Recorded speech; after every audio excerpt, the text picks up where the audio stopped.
Mathematics is all about patterns. You're going to see a pattern that connects linear sequence and a geometric sequence, okay? So let's see a pattern in how we write the general rules for each of them.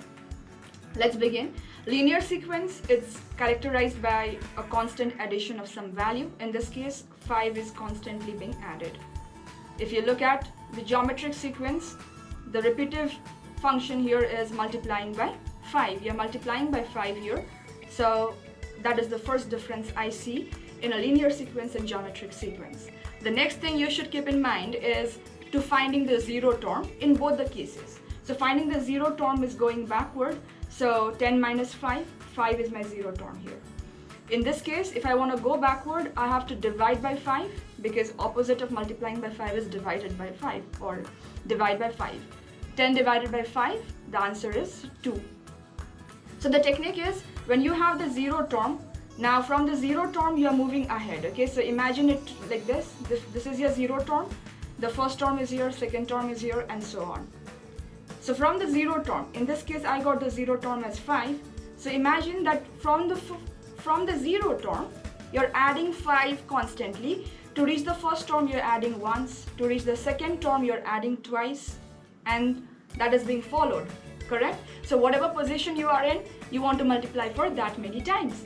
That is the reason why you are starting from zero term. Now to find the general term, just get these two things. And to find any term of the sequence, you'll see that there is a common formula. There is a pattern in writing the general sequence. Because you are constantly adding 5, you'll be adding 5 that many times depending on what position you are in. So 5n. And now because you're adding it from the zero term, remember the zero term decides to write the general term of a linear sequence.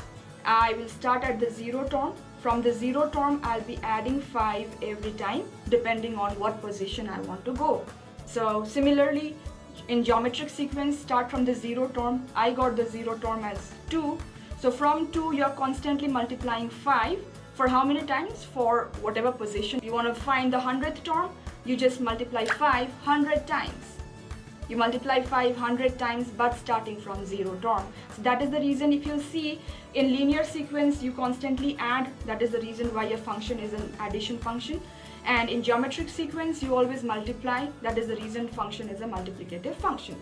So there is a pattern in how you write the linear sequence and geometric sequence general term.